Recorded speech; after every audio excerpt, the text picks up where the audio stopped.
comments here already. I'll take a look at the who's already commenting while we're counting down, waiting for give a few minutes for everybody to get logged on. Bill and Sheila, hello. Val and Greg, howdy. Noreen, thanks for joining here. Oh, and Danny, how are you? Pat, hello. Let's see, David, Brenda, thanks for joining. Deborah's here. Yeah, it's always nice to always nice to see people logged on when you pop on already. Yeah, Deborah said, wait till you see what I pulled off. There you go. Yeah, it's not Wyoming in any case, but oh, Mark out in Michigan, hello, and Curtis, hello. Thanks for joining, everybody. Hopefully the network holds up good. The network is a challenge everywhere right now. Data speeds because of so many people using the internet. But I do have another one on standby if we run into any buffering issues. It should be good. I tested both of them before I started and going with the best one so far. I got a few topics lined up to talk about tonight, but obviously hope you all have some questions as well. Deanne, hello there. And Lauren, hi. I just was over on your channel, Lauren. So, and Lauren's a lot of early birds. Early birds are always nice. I was last week. I remembered to check on my another window to see if it was how many people were on before I started. This time I forgot, so I didn't know until I actually went live. So it was like, oh, good, people are here. You always worry a little bit about that planning a live chat. If anybody's actually going to be there or if you're going to be by yourself. Vesta Moon stuck in Ohio. Yeah, I understand. That's a big challenge for a lot of people right now. Oh, my mother made it on. Hello. I I was in contact with my parents and with Noreen, and had shared a link with them to the video, and I failed to realize that I had scheduled it in the wrong time zone, so it would have started like an hour ago. So, and so I was able, I had to reschedule that. So it looks like it worked right this time. So time zone challenges, I mumble all the time. We ought to just go to GMT across the board and it would solve those problems. But Suze, hello. Thanks for logging on and joining us tonight. Oh, you're welcome, Lauren. I'll mention that in just a moment here in the chat, and everybody can check that out.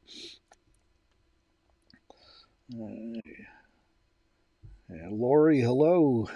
Thanks for logging on tonight. All right, we'll go ahead and jump over to the main screen here. And, whoops, hold on a minute. I did something wrong. There we go. I'm back. Technical challenges. All right. The issue is I'm still learning new software, and obviously had a few almost scary moments as I was getting ready to log on tonight. As thought I was doing something wrong, so I got it going, I guess. So, Jared, hey, thanks for logging on and joining tonight. All right, so Aunt Jody, hello, thanks for joining. Yeah, don't forget Deborah says don't forget the thumbs up there. There we go. What that is. Don't forget to hit the like and consider subscribing if you're not already. I'm trying to continually publish travel-related videos, even though it's hard to travel right now. I'm doing the best I can with that. Doug, hello. Thanks for joining. And Chuck, howdy. Thanks for joining, Chuck. All right. Let's see. So, yeah, I was on my title topic tonight. You can tell by the thumbnail, not Wyoming, right? So, oh, you got Gregory Jones down on Tom Wells Road. That's getting warm down there, probably, huh? I haven't. This time of year is usually pretty warm. I'm usually out of Arizona by like March 1st because it's starting to get southern Arizona, the desert area. It's usually getting pretty warm for my liking by that point. But so yeah, as you see from the thumbnail and everything, I'm not in Wyoming anymore, and there's a few reasons for that, but I'll go over that, and as well as how I did it to try and stay safe and be safe for everyone else as well. Bottom line, I was tired of being cold and needing to kind of hide, and the Nevada plates did not help with that. Bottom line is it's cold up there. Most of the days are pretty nice, excepting like the snowstorm we had last week and a couple of really bitter cold days. But generally, it's been pretty mild spring up there, but it's still getting like in the 20s at night most nights. And when you're in, that means it's like really cold in the morning and really cold in the evening too. So just not a lot of fun, a lot of running the heat.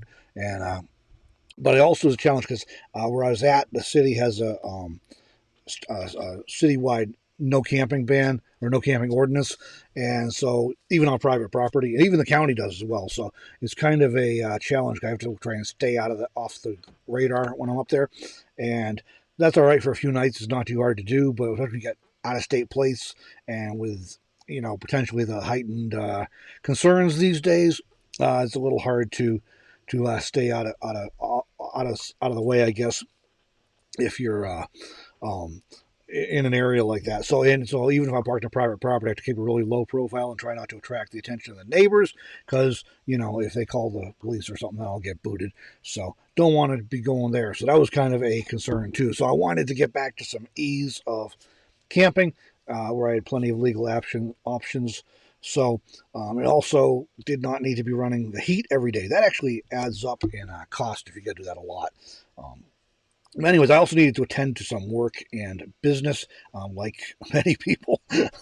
Work's been slow, but I still need to address it and take care of what I do have and some business things. So I ended up doing is come back to my home base in southern Nevada. And so I actually did that just this week.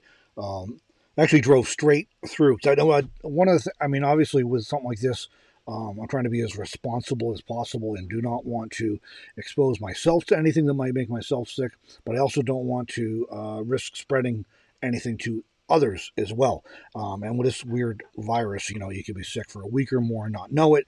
And they're now saying a lot of people might not really ever know they're sick. So I didn't want to spread that to anybody else. So basically what I did is I left northeast Wyoming yesterday morning and drove straight through to southern Nevada. I stopped only for gas, literally, because I can do everything else in the van. So I stopped only for gas, paid at the pump, hand sanitizer before and afterwards. So I think that comes about as close as absolutely possible to minimal or almost zero exposure. So that was that. So in the bottom line, this situation is putting a lot of full-time travelers in a really difficult spot. When I went up to Wyoming to do a trip with my daughter last month, this was just percolating but had not blown up, and it literally blew up while we were traveling across the country and back. So I kind of stayed put a little bit as I was trying to figure out, okay, what do I do? How's this going to shake out? And after a couple of weeks of that, I was like, okay, it's time to kind of get on with life and get back to my life, but I'll do it in a way this is as responsible and as safe as I can do. So that's I'm back in Nevada. I am not in Wyoming anymore. And as those mountains in the background, I actually arrived at 3 a.m. this morning and just pulled off the road and slept till it was daylight. So I can see, because it was raining last night and it's still spitting rain this morning. So those mountains in the background actually is because there was actually some rain and clouds here this morning. So, all right, I got a ton of things going on. I see Guy, hello, thanks for joining. And Blanche Taylor, hello, thanks. We'll hope to provide as much help as possible. We always try and provide as much help as possible for anyone interested in doing this kind of lifestyle, or whether full-time, part-time, whatever. It's really the same. There's some extra challenges if you do it full-time, but it's other than that, if you're doing it for a month or several months at a time or for a year, all year long, it's basically the same sort of thing. And thanks to all those who have hit the thumbs up already. That really helps.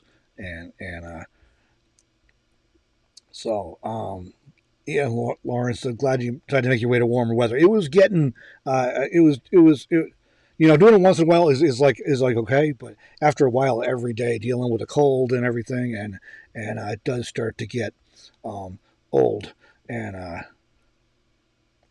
like Lauren said, the stealthy stuff. And I don't mind doing an occasional stealth for an overnight or even a few days. But when you start you're in a small city, and you get out of state plates, it starts, becoming hard to hide after a while. I used to have Wyoming plates up until this last fall, and so it was a lot easier to kind of like fly under the radar when I was up there. But let's see. Oh, Deborah, nice T-shirt. Yeah, y'all check out the shirt here.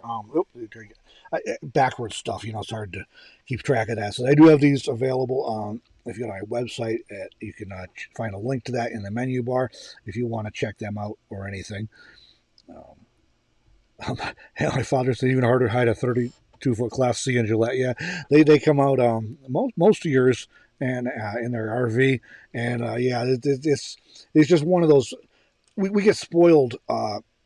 Those who travel around the a lot, and if you're in the out here in the West, there's a lot more places you can just kind of exist and have an easy time finding places to park, and some places are a whole lot easier than other. And so like around Flagstaff or Pahrump or Coresight or some of these places that are very popular with nomads, there's tons of options, and it's really easy to go just a short distance out of town and find a place to park. Oftentimes, you may be able to camp within sight of town, and so you get all the conveniences there without having to go a long ways. You get up like where my kids are at in northeast Wyoming, and there's very limited camping options, and you get a lot of stuff up in the mountains, but very few places you can get a cell signal up there. I've been exploring for years and have only found one or two spots. And since I have to work wherever I'm at, that's a challenge for me. But this time of year, you're not getting up there. You can get over the road, the paved road, but you're not going to get off into any of the forest roads or anything because it's under snow. And then once snow season's gone, it's mud season. So you got about a 3-month window, kind of like midsummer to early fall, where you can get up in the mountains out there. So let's see. Oh, I'm always wondering if I wear a mask and gloves. I did not. I don't have either. They're basically impossible to find, unfortunately. But I did do hand sanitizer, and I stopped at gas stations in rural areas that were not busy, so there was like nobody else around. So I really didn't have much and any real exposure to any other person at all, actually, while I was driving. So, Deborah saying 1,000 miles. I've done this trip from Pahrump up to, or from southern Arizona up to Gillette and back a ton of times in recent years, and this is actually the first time I did it straight through. Um, and even this time I thought I'd stop and sleep, and there are some places I really would love to have seen, but I just figured it wasn't responsible to take a chance on getting out of the vehicle anywhere to go explore, so I didn't want to do that. And so I ended up with only stopping to get gas. I mean, I ended up making good time, and I also did a cut off my kids insisted I do. That was a little shorter than what I did last time, so I ended up making really good time. And I'm like, hey, I'd probably be in about 2 in the morning, and that's not bad at all. And then I can just like get a good night's sleep and be ready to go tomorrow. And so that was the plan because I was like I said, I was stopping at all. And then I also realized I can get through Vegas at night that way, which would be really convenient. So um, I was so that's what I ended up doing, and I made it in. It ended up being like 3 in the morning when I got in, but worked out pretty good. So. Curtis saying welcome home. There we go. Thanks. So we got to get together if you're still in this area, Curtis. Um, get in touch. I want to from 6 feet apart, of course, but in touch figuratively from 6 to 10 feet apart. But there we go. Deborah shared the link to the store if you want to check that out. The merchandise or anything. And I still have the Stop Being Afraid logo design available as well. So. All right. So there we go. Vesta Moon saying full time, but still own sticks and bricks. You got kids in the house. That's a good way to do that because at least you have a place to go. And that's something I think is coming up for a lot of nomads right now. Is like, hey, something literally unprecedented. I know the words get used a lot, but something literally unprecedented like this, and there's just nowhere to go. So you got to find places to camp, and they're shutting down campgrounds and RV parks and state parks and all kinds of things as the options are more limited. And that's worse in some areas than others, but I know from having spent some time here over the years that Southern Nevada has a ton. I think Nevada's like 90% BLM or something and Forest Service, so there's a ton of places we can get away from people. There are actually more people here, surprisingly more people here than there were when I left a month ago. But I can't quite get out of sight of everybody like I was before, but I am still always able to get some space and be nowhere near anybody. So, so I should have that able to, be isolated. So, let's see. Yeah. Okay. So I gotta, let's see what else here. So, oh, there we go. My mother's saying she can make me a mask. My mother's the one who made the curtains in here, and also quilting the bed. I need to get the extra blanket off there. Then maybe I can show you guys that next week, because it's a quilt that matches the curtains. It's real cool too. So, and Janice from Massachusetts, hello. So, and Vesta's saying, yeah, it's been. I know some people are having a hard time with finding spots and stuff. And that's one of the reasons too that I kind of stayed put a little longer in Wyoming, just to see how things were shaking out, because I didn't want to do a big trip and find out that there was nowhere to park when I got here as well. But I put together a little clip here from the my travels down here. I did not get out of the van except for gas, so I got some road footage. So I'll share that with you now. Then we'll be right, like, you'll enjoy some of the scenery, and we'll be right back with answering your comments and more topics. All right, here we go.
Okay, we're back. Yeah, I wanted to put together and show that, share some thought. I just had the clips. I'm like, hey, why not make a little video out of it I can share, instead of, just dropping them on there quiet while I was talking in the background. So, but that was the scenery, anyways.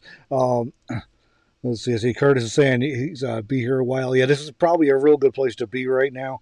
And the weather's really nice down here. It's like rainy, a little rainy this morning. It's going to rain some tomorrow. But other than that, it's like 60s, then getting up into the 70s. So really nice weather.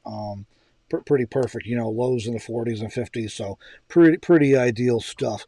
So, Ann, welcome from northern Utah. I went through the bottom of Utah yesterday, and I had to laugh a little last night. I always forget about going through that corner of the Arizona Strip there. I always think it's 3 states, and it actually goes to the corner of Arizona. So, Deborah, thanks for the shout out there.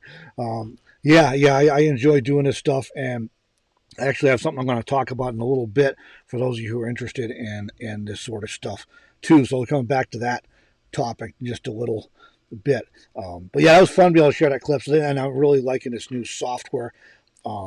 It's only available on Mac, this particular program. It's actually a desktop app that ties in with YouTube and lets me do all this stuff. So I've been having fun with it, and there's more I can do that I haven't even had a chance to get into yet. But that's going to be coming in the next week or two. Watch for some of those things that let me liven up the live a little bit. All right. Let's see here. So, I was going to mention, I put it in the title of the video too, social distancing versus social isolation. So, we all know about what that stuff is these days, so I won't kind of get into too many details of that. But it's the 6+ feet from other people, limiting contact with others, and trying to stick to just your immediate household members, that sort of stuff. On one hand, I already do this a lot, so it and it's not because I'm like antisocial. I sometimes joke about that, but I'm not really antisocial. It's just busy between work and all these other projects like YouTube and a magazine and some other things I'm working on. It takes up a lot of time, so I tend to stay pretty busy. So I just kind of like hunker down. I'm not much of a campmate because I'm so busy working all the time. I don't get out too much. So, I mean, I get out for like sunset and to watch horses and that sort of thing. But generally, I spend a lot of time hunkered down working and stuff. On the other hand, and a lot of you probably run into this too, even if you don't mind normally being self isolated, it's difficult to do this without a house. Um, you just can't only carry limited supplies, and you need to get out for exercise. Because I mean, I can stand up most of the way forth. I can like turn my head, but you know, I can't really do much in the way of exercise inside the van. So I got to get out and do stuff occasionally. So so that's kind of a challenge for an extra challenge if you don't have a house to be in. It's kind of an unfortunate term. I'm sure it's been around for a while, but I think most of us just came to learn it recently. But you know, the whole social distancing thing. I think, and a lot of people already figure I've been seeing this a lot myself, and that is that social distance. Social distancing does not equal social isolation. So we're still able, and it's necessary for us still to connect with family and friends. And you know, so I've been finding myself like at least once a day I try and reach out to somebody, just to touch base, see how people are doing, maybe a few times a day even, and you know, be a little more intentional about getting on FaceTime with people. Actually FaceTime the grandkids while I was in the same city a couple times while I was up there, just to touch base without having to like risk seeing anybody face to face. You know. And you know, like Sunday, my folks are on here. They called on Sunday on FaceTime, and you know, normally they're at church, and then they often go out to lunch with some friends, but they were home, so they called all three of their kids on FaceTime. For some reason, they started with my baby sister, then the middle one, my brother, and then got to me last. It's supposed to be the other way around, I think, because I'm the oldest. But anyways, so they did call. So you know, I think we're able to do that still, and it's a good a good practice. I think a lot of people are rekindling some things, and actually reaching out to people more intentionally because of this social isolation. So it's, in some ways, it's actually turning out to be a little bit of a hidden blessing there, in that it's prompting a lot of us to reconnect with people or reach out to people more often. And I was going to say too that one of the things I've seen that's really exciting throughout this is seeing some great examples of people pitching in to help their neighbors and community. So, like my mother mentioned, she's making some face masks, cloth face masks. She's actually a retired RN, and I was also a quilter, as you can see by this stuff. You know, and we have another friend in up at the Yukon. He's been making masks for people, and I've seen news stories about like restaurants that can only do drive-through, and they're making extra meals and sending them to hospitals or to first responders as a way to give back to them a little bit. So it's been really cool. As negative and bad as all this stuff is, it's been really cool seeing some of these examples of people reconnecting and of people just pitching in to help out with whatever it is they can do. So that's really exciting and encouraging, I think, to see that even in the and you know, a lot of times adversity does bring out the best and the worst in people. So it's encouraging to see some of these positive examples coming out. All right, Dave was asking, is Vegas dark since it's closed? There was, I mean, you saw from the clip the traffic was not bad, but there still was more traffic than I would have expected at like 2 o'clock in the morning. Uh, with given the shutdown and everything, I'm told the strip is totally dark and shut down. I wanted to drive down it and film some clips just because I mean I've been down it a bunch of times and it's always lit up with neon, you know. So I did not. I didn't end up doing that. I ended up just heading straight to Pahrump. Um, if I happen by some chance having to get over there or ending up in, you know, I'll check it out. But I have heard the strip is dark, but there's still a lot of lights across the city from just street lights and stores that still have their lights on and things. And I'm curious to see too. It's cloudy right now, so I can't tell. But normally we can see over the mountains. We can see the light pollution from Vegas. It's not real bad, but you can see a little bit of glow from Vegas. So I'm curious to see when it clears up again in a day or so if we can still go see that light pollution or if it's diminished somewhat. So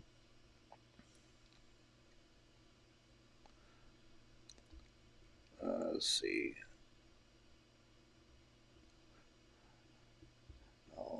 Vesta saying Lifesaver with Deborahs live stuff. That's one of the reasons I wanted to get back to the lives anyway. As soon as I had the software lined up, but I that was kind of the same kind of thing with in terms of providing an opportunity to kind of connect and interact with people and be social, virtually where we're all at a safe distance.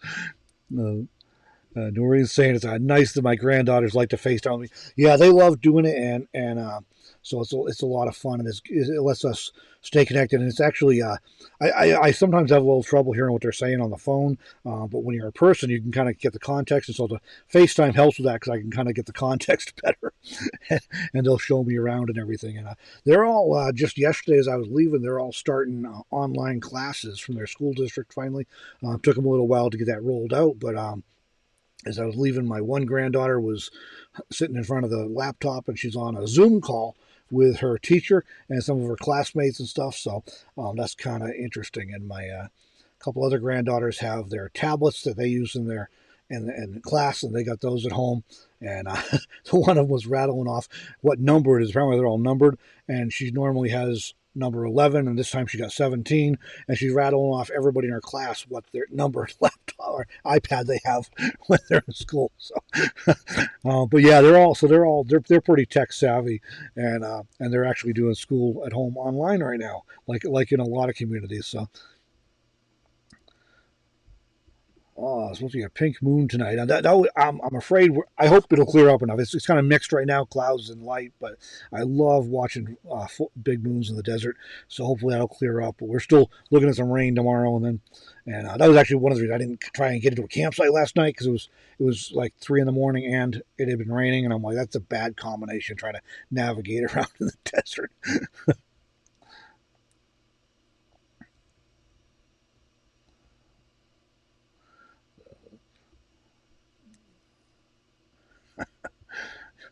Yeah, my granddaughters love coming out and checking out the vans. They think it's the coolest thing.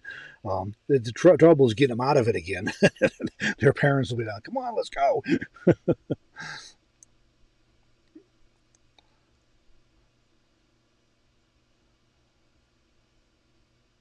Let's see. Oh, Deborah said she was going to ask about the Vegas lights over Mount Charleston. Yeah, I've done some night photos over that way too. That and it ends up with an interesting effect because you get a glow. Um, but I can't tell right now if it's going to be like that or not. So maybe it'll be cleared and I can see the moon and see how much there is for lights over there. Val saying the space station is passing over. I'll have to be keeping an eye out for that. That's really cool getting to see that. I think I think we might have been in Pahrump actually the first time I noticed seeing that thing go over. That's when he mentioned that it was going on. We were able to watch it go over, and I looked it up and figured out exactly how high over it was. I think it was on NASA. But anyways, you're able to figure out get the calculation for where you're at, how many degrees above the horizon it will be, and what time it would appear and everything. So be able to watch for it and see it go over. That was pretty neat. So, and let's see. Maureen's mentioned it'll be interesting to see how many families decide to homeschool after we get back to normal.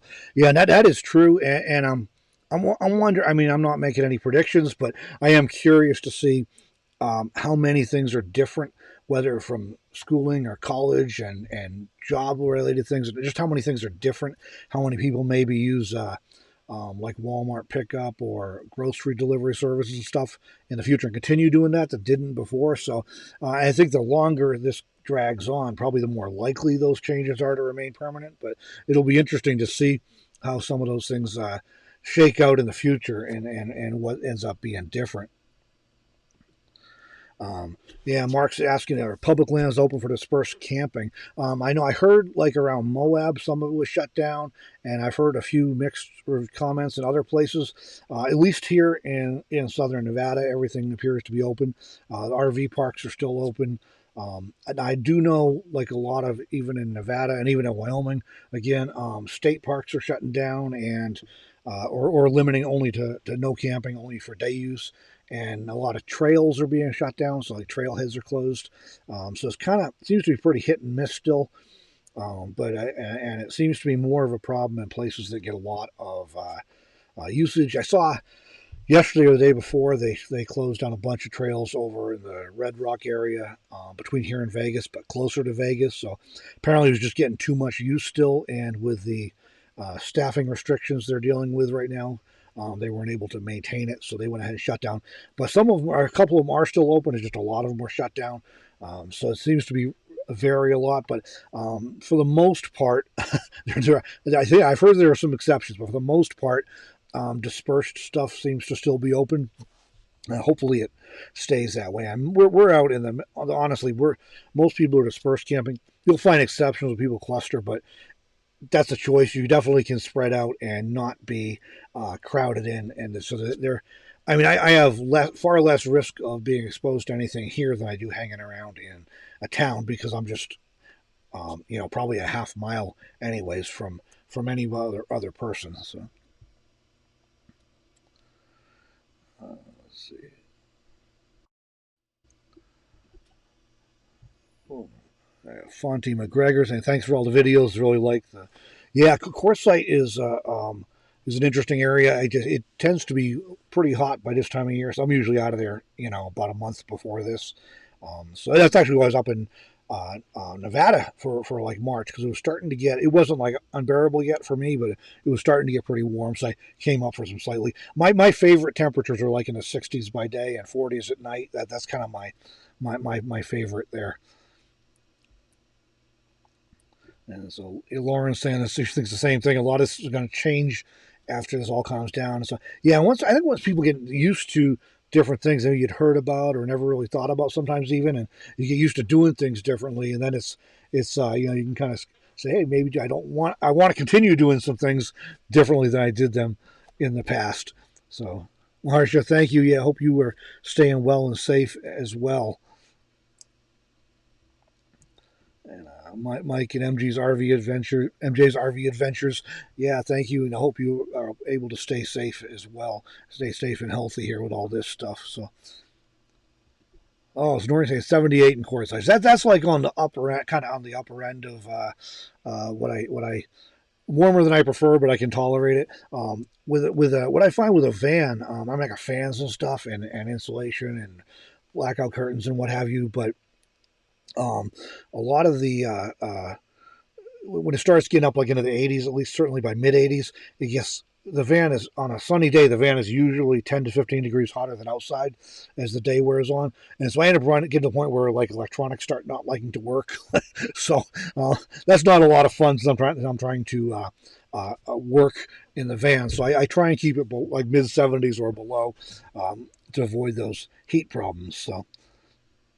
Richard Ross saying another county in Utah closed dispersed camping today. So, yeah, I'm seeing hit and miss stuff on that, but hopefully it stays open down here. But it is there's so much. I would expect the worst case like around here would be we might have to go to a little more remote areas because there's just so much dispersed, and they seem to be focusing those closures on areas that are getting really heavily used and a lot of people around. So.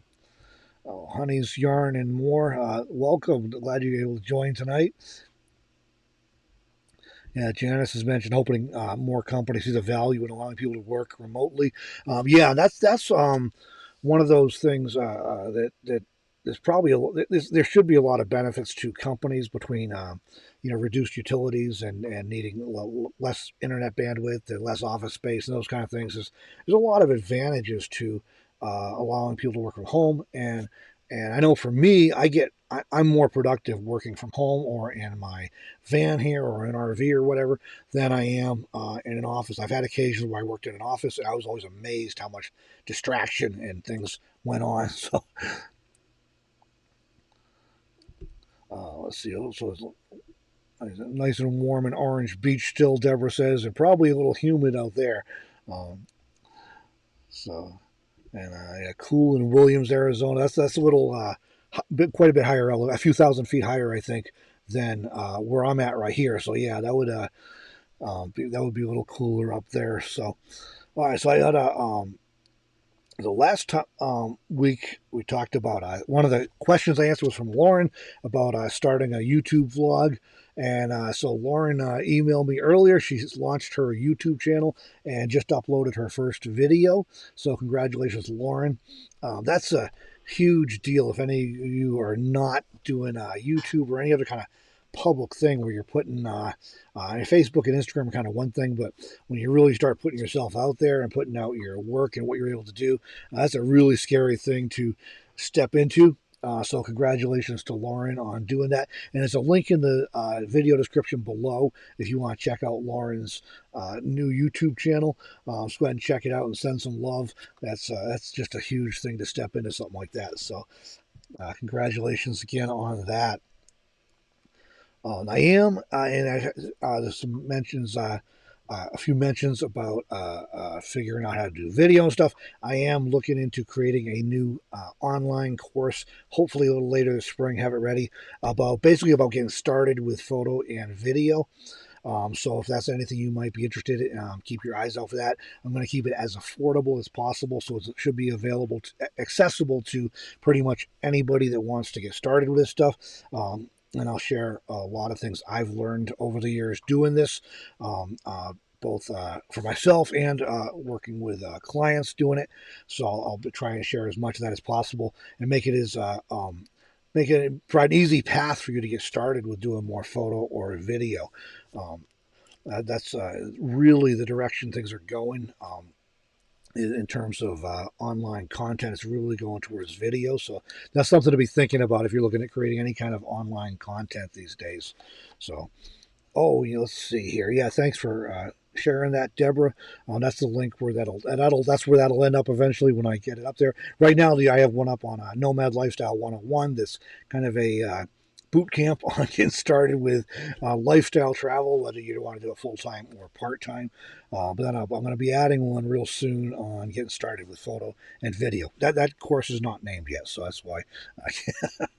But that'll be on that webpage soon too. So, hello, Heather. Hello, thanks for joining us. So,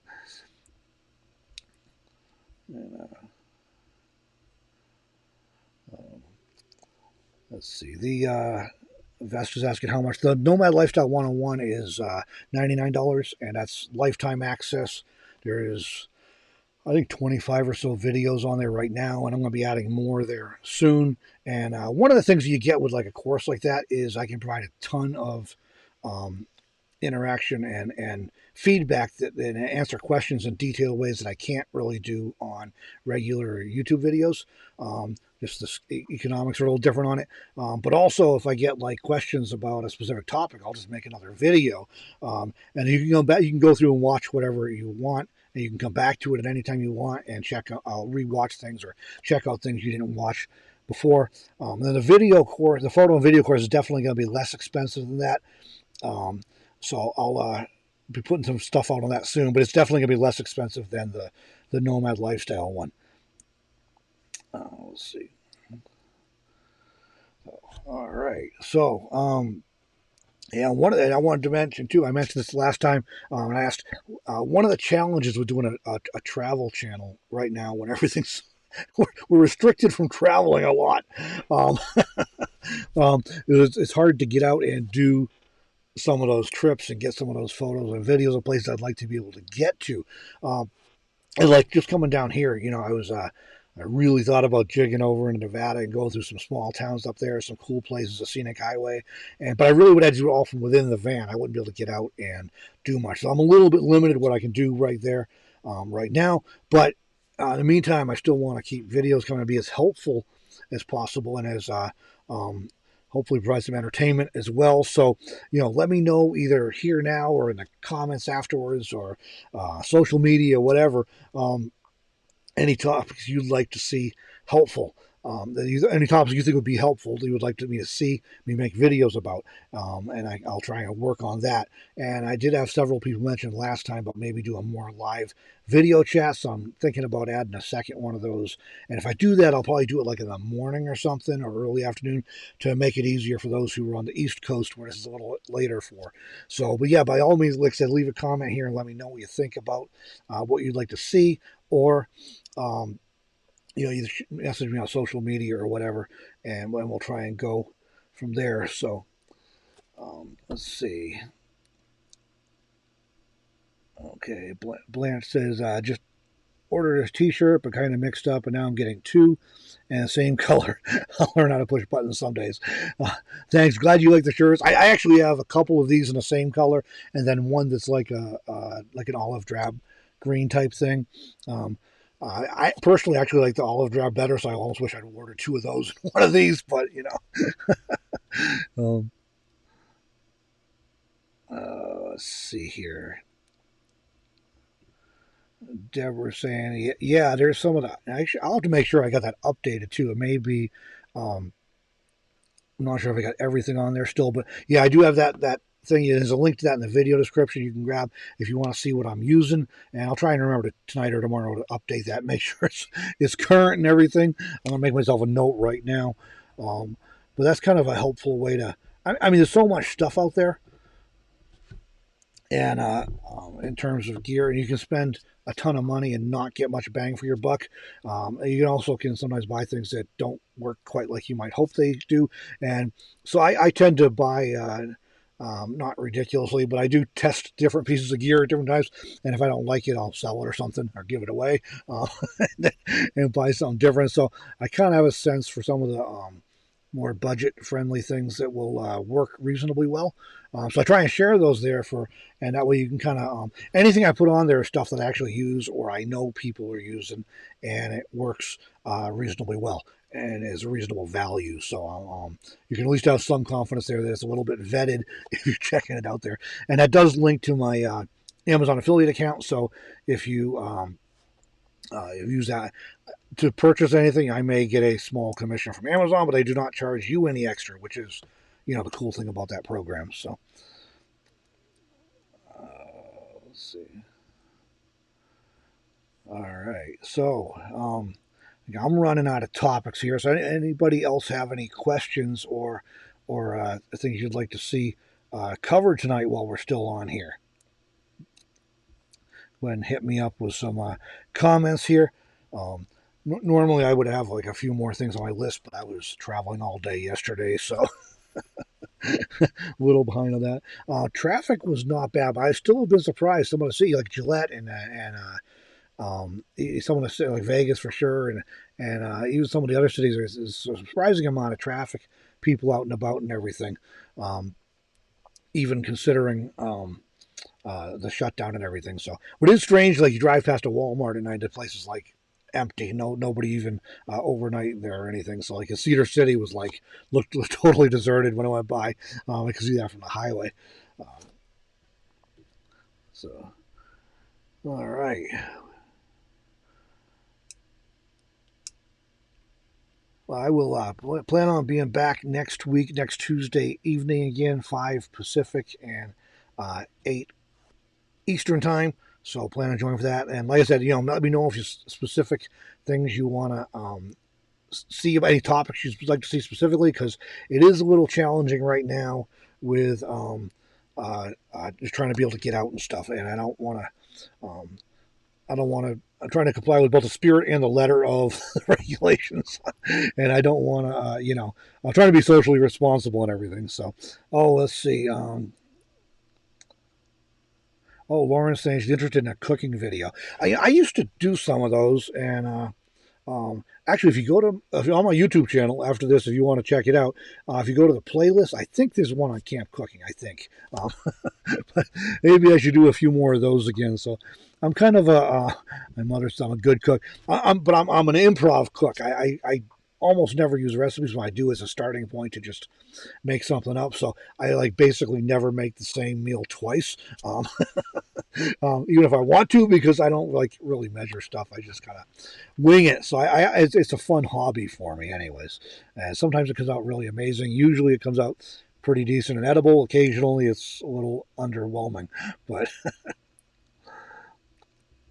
Janice is asking where I camped last night. I actually drove out of Pahrump just onto BLM land, and there was a pull-off I knew about from being here numerous times over the several years.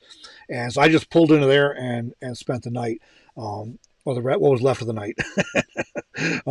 Yeah, it's the forest is bad enough, but the trees and stuff, but the desert, man, unless you got off-road lights, I mean, your headlights are just right in front of you, and you just can't see off to the side at all. And a lot of times, with the landmark you're looking for might be back a ways. So it's really hard to find your way around in the desert at night under the best of circumstances. Even if you're on like a gravel road, it's real easy to get lost if the road forks or whatever. But then to try and find a camp spot off of that and go into it. And of course, I also don't want to like pull off into what I think is an empty area and like be shining headlights in somebody's rig while they're trying to sleep at 3 in the morning either. So, yes, I just stopped just on the BLM land, like 50 yards on the BLM land. I knew there was a pull off, and so I just stopped there for the night. And then this morning I went down and found a spot, some places where I expected I would find a spot. And like I said, there were definitely more people than a couple of than a month ago even, but yeah, I was able to find a place that's got some I can see people, but they're a ways away, so I got some privacy and more than enough space to make sure we're not passing any germs around. So. Guy is asking, is the rain an issue when off-road in the desert? It can be. If you get a little, like a light rain that doesn't last long, it's not a big deal. But if you get a heavy rain, or in this case, it was kind of a light rain for a while, either one, you can get soaking. And most of it a lot of it will run off, but you'll find puddles that can get pretty muddy. But the real concern, even in this specific area here outside of Prump, I've had times where it's been rainy for a while, and you walk around, you'll be walking, and it's like all rock, and all of a sudden you'll feel the ground sink under your foot, and then you're back on solid ground and it sink. And so if you happen to hit one of those spots, you can drop in real fast and kind of be stuck. So I try to, like, if I'm in the desert, I know it's going to rain, I try to go to town before the rain and stay put for like a day or so after, because it does dry out very quick. As that's a tip too, if you ever get stuck in the desert, because it's raining, usually if you can wait a day or two, I mean, as long as you're like, well, if you can wait a day or two, it's probably going to be totally dried out. You'll be able to drive right out without having to call for an expensive tow or anything. So, I had no trouble getting where I am now. There was places where you could feel it was a little bit soft, but it didn't get like any mud holes or anything like that. But it can be tricky. Like I say, it'll be all rock, and you don't know where there's a soft spot. And now the washes, they're a totally different deal altogether. And I did have to drive through a few coming in here, but they're small, and I was familiar with them, so I wasn't too terribly worried. The egg guy is asking, do I use a drone? I have in the past when I had access to one that belonged to someone else. It's on my list to hopefully get this year. I do, and I don't personally. I don't think like every video needs drone footage, but there are places I go where being able to add that extra view would really enhance the experience on the video. Being able to really see what it looks like in more than one dimension. Otherwise, I'm like stuck to the ground or trying to climb a hill or a boulder or whatever I can do to kind of get a little bit different angle. So that's hopefully going to be coming this year. It's definitely on the list. Marsha's cooking with Robert. There we go. Yeah, I'll be. I'll have to start doing some more of those, I guess. Now that and I was a little bit careful too. Again, up in Wyoming, I was like parked mostly in my son's driveway. I did a few lights like at Walmart or some other parking lot and stuff, but just try not to always be the same place. But you don't want to talk too loud. You're in a parking lot. You don't want like people hearing you, inside the van. You're trying to be discreet. And even in their driveway, they're like, they have neighbors fairly close. They all have backyards, but the neighbors are close in the front. So it's kind of, I don't really want to attract attention. So maybe now that I've done that, now that I'm down here in the desert again, I can do a few of those, few of those videos. Let's see. Deborah's saying lots of questions. Yeah, thank you, everybody.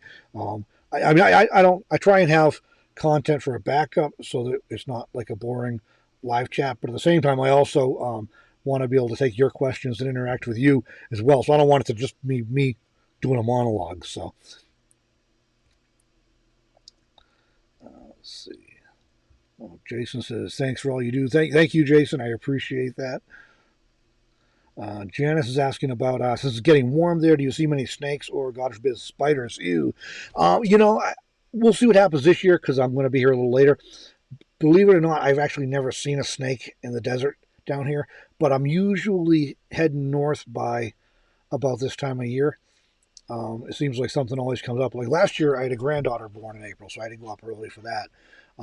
So we'll see what happens this year. I would assume if I'm down here long enough, I will potentially see some. I always keep my eyes out when I'm walking around the desert, anyways, just in case somebody got confused on what day it was or whatever, and they're out early. Uh, spiders, I've never had a problem in the desert with spiders getting in the van or anything. Um, but I'll sometimes see them like out on the ground or on bushes or things like that. So I've actually been real fortunate that way with not knock on wood here on the desk. We'll use the desk to knock on wood, but yeah, I actually have not had a problem with like insects or spiders or snakes or anything. I've been real fortunate that way. So my mother's saying, throwback to Grandma. Yeah, my grandmother was an improv cook, but would put me to shame. I can't compare or compete with the kind of stuff my grandmother used to come up with. So yeah, me and Julia Childs. There you go. Oh, let's see. Oh, yes. Thank you, Deborah. I did see that and I totally forgot. Interesting sightings on the trip. It was pretty uneventful. Last time like when I went up, I took I-80 all the way across Utah, out of Utah all the way across Wyoming to Cheyenne, and then up on 25. And so this time I ended up taking back county highways, all the way across to Casper, and then from Casper across and down to Rawlins, Wyoming, and then on the interstate again over to Utah after that. So the back roads were pretty quiet. Even I did not see too many people out there, which is always nice for um, a relaxing drive. It is always a little nerve wracking going those back roads in Wyoming though, because a lot of them have like no phone service for like pretty long periods of time. um, so that was pretty quiet. It was a little bit of snow in Gillette, and then we basically lost that. And then you saw in that video clip there that towards as I moved on in Wyoming, got to some higher elevations. There was snow started a little, and then I kind of got into the rain in Utah and some snow there. But again, it wasn't really. It was pretty uneventful. I had a couple deer in Utah that gave me a scare. They were grazing right on the side of the road, standing on the edge of the asphalt. Um, other than that, it was pretty uneventful. So the traffic was not bad, and so then I did not get. I had what I wanted to do was to go over from Delta, Utah, which is south of like Orem, I think, in Provo. I wanted to get off the highway there, off the interstate there, and go over and take again a county highway over into Nevada towards Ely, and drop down from there. But it was already dark, so it would have made making it a second day, and I wanted to get here in plenty of time to be ready for the live chat. And again, I knew I wasn't going to want to get out of the van to, you know, trying to just do the drive and not get out to do explore or anything. Um, so that would have provided some more scenery over there. Um, let's see here. Tony's asking what I've been seeing for going to town in Gillette. Um, there's a little bit less traffic, but there's still a lot of people out and about.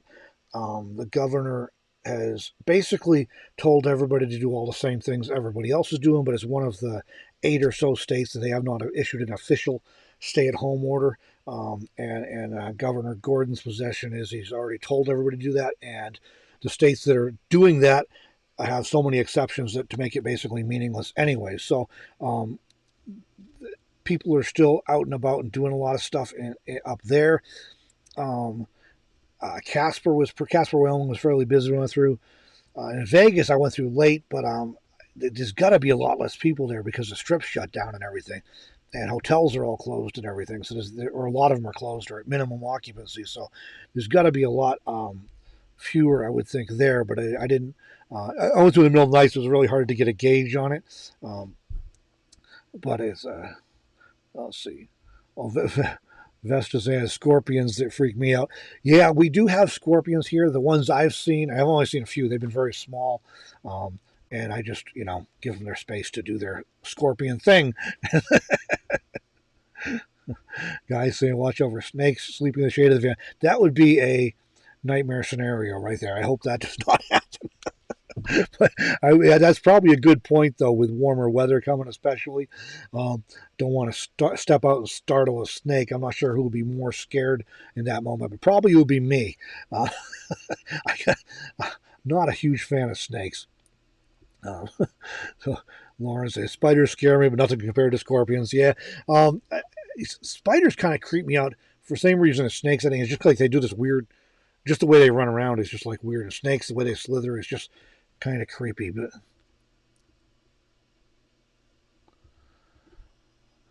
oh, Posies living in a minivan. Yeah, there are times when I miss the minivan. I love the extra space in this van when I'm set up somewhere, and I love the ground clearance. And with good off-road tires in the back, I can get this thing just about anywhere. But in terms of um, when you get gas mileage and stuff, it's about half what, or a little close to half what I used to get in the minivan. So that's kind of a challenge. And when I do have to do like stealth in the city, the minivan was more attracted less attention, I think, because it just was it's just a minivan, you know. Where this looks, I don't know, have anything outside, but I think it's still with a high top and everything. It kind of looks, and with a blacked out windows, looks a little more likely maybe that it's a camper than the minivan did. But the extra space is nice in here, and whether I'm cooking or just like working, I got a 5 foot desk here that's really nice to be able to set up. I got a computer and any lights or the phone and just different gear and everything, like a microphone. So it's nice to have that available. So I appreciate that part. It's kind of a balance. There's always this trade off thing. Um, but if I would not rule out doing a minivan again in the future.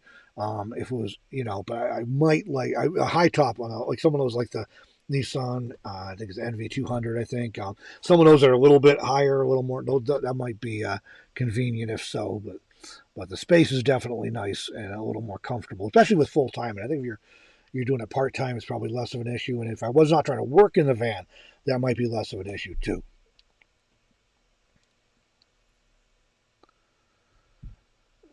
Janice, I did not see that. Anything getting in the van creeps me out.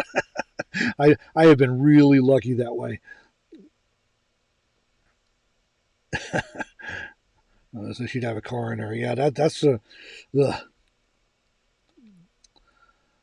Butch is asking, where am I? I'll give you a quick peek here, Butch. Um, there we go. I am back in Nevada right now. Um, I had actually went up. I left here like mid March, early March, I guess. I went up to Wyoming to join my daughter for a trip to New York. And while we were on the trip to New York, everything blew up with the whole coronavirus mess. So I stayed there a little bit to see how things are shaking out. But really needed to get back down here for work and some business things. And it was getting pretty chilly up there. It was, I mean, the day most for the most, excepting the snowstorm last week, the days were okay, but it's still like in the 20s at night, and that's kind of, running the heat a lot and kind of gets old after a while. And I also was having to do a lot of like stealth camping basically, and that was Nevada plates and a van with a distinctive paint job. I was a little bit concerned about getting caught and getting jammed up on that. So go back to my home base. I just did a straight through drive except for gas stops, so I didn't have any interaction with anybody the whole trip. So didn't sort of minimize the risk of my exposure or anything, and risk of sharing that with anyone else. So um, Janice is saying she saw a tarantula in the wild, hightail it out of there. Now I have seen a few tarantulas out in the desert. That's kind of cool. They're pretty chill. They just bug along on the ground and but it is a little bit surprising seeing something that large on 8 legs running around.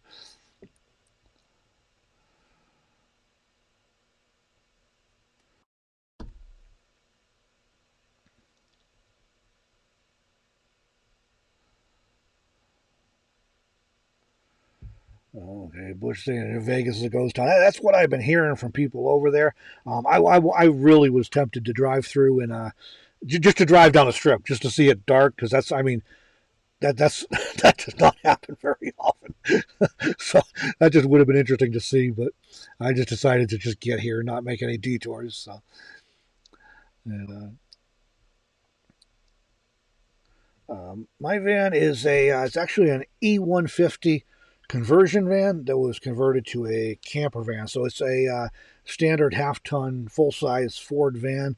I think I didn't measure with a tape measure, but when I pasted off, my length was about 18 feet total from bumper to bumper. Um, and then that I have like is that I have like a 5 foot desk. I have a kitchen sink. I have a almost full size bed. Room for a desk chair, which I'm sitting in now, which is nice. And when I put the chair like under the desk, it just fits under the desk. I have enough room I can move around pretty comfortably. I'm not going to be doing jumping jacks or anything like that, but I do have enough room to move around pretty comfortably. So it's a pretty comfortable space. It's yeah, you get smaller, it's a little challenging. You get bigger, you get a little more comfort, but then you're not going to get some of the places I like to go either. So it's always trade offs and balances. So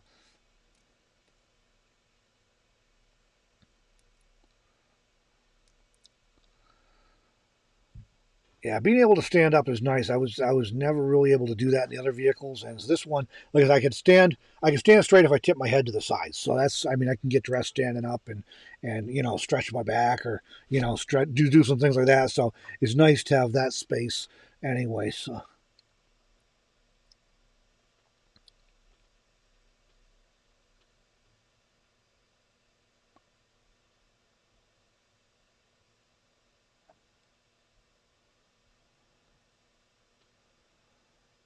oh, so the guys see tarantulas in New Mexico. I have not seen them in New Mexico. I've only seen them in.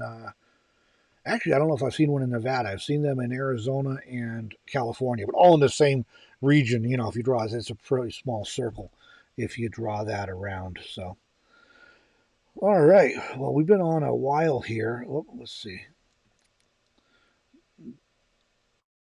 Oh, okay. There you go. There's a link Deborah just put up to um, the official BLM notice and one also to from the Forest Service. So yeah, I would encourage you to check those out if you have any questions. I will say before I did this trip, because I was thinking about it, I wanted to make sure I could do it right, and so I checked the current state of advisories or travel restrictions and everything in Wyoming, Utah, and in Nevada. And I was fully within the letter and the spirit of those regulations in terms of going back to my home base.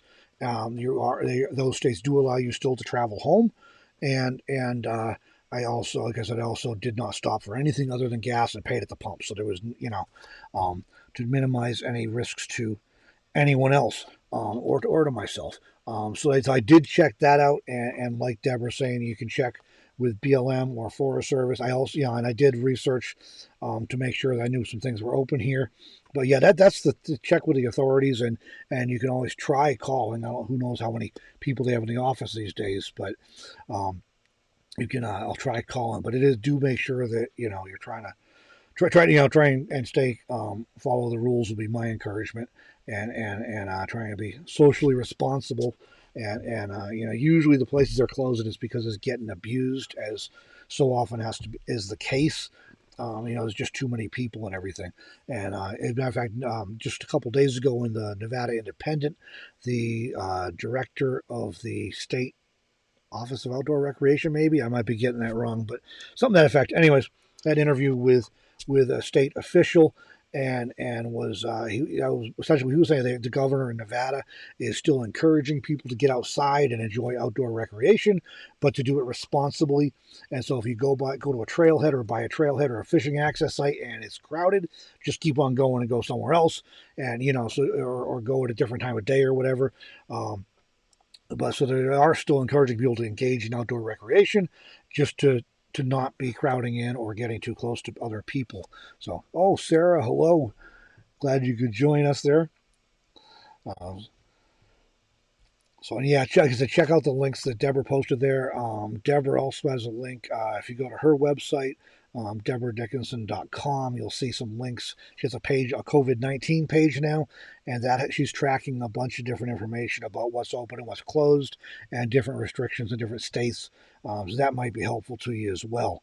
But I did do my research carefully before doing this trip, and basically drove straight through. So I just was repositioning, and that's still allowed if you're trying to get back to your home. So, um, and now I am enjoying some ease with much better access to camping and much more comfortable temperatures. That is, I'm grateful for that. So, Salt of the Earth Homesteaders, hello. Thanks for joining tonight. Mark, thanks for logging on. Uh, yeah, lots of all these critters have a role in the ecosystem and playing important parts. So try to leave them be. They do have to stay out of my van. That's my rule. But and if they get in my van, if I can safely get them out without harming them, that's going to happen too. But they have to go somewhere else. Yeah, here we go. There's Deborah's link, and so you go to deborahsdickinson.com, and if you don't want to type the whole thing out, there's a COVID-19 link right in the menu on top, and that'll get you a ton of information that I'm not going to try and repeat here because you've done a good job already of cataloging a lot of that. And Butch is mentioning the compendium list. Yeah, that's a helpful list as well. And I think Deborah references that on her page as well. But yeah, again, the compendium's got a good list. So I'm not trying to repeat all that stuff. And it varies so much, and it literally changes day by day. I've been following New York and Massachusetts, 'cause I have family there, but I've been following Wyoming and Nevada real closely every day, keeping track of what was going on, because those are the places where I was at or in my home base. So I wanted to stay up to date on all of that. Right, that's my take, Vesta. can't be in the van. I can't live here, but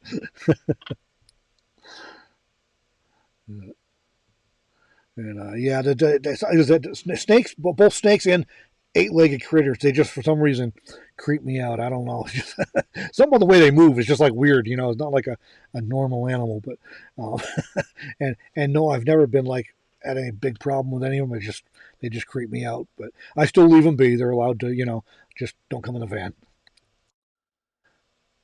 Okay, yeah, Deborah's list of state by state list has resource links. So yeah, go ahead and check that out if you're looking for more details. That's a great resource, and that should be helpful to the community. And Marcia signing off there. Thanks for joining tonight, Marcia. So, yeah, so I'm going to go ahead and wrap this up, guys. And I appreciate everybody logging on. And I will go ahead and. Oh, hold on a minute here. Salt of the Earth Homesteaders. This is Patty. Okay, Patty and John. I saw you pop up. I did not recognize the profile picture small enough. I didn't quite catch who it was. Welcome, guys.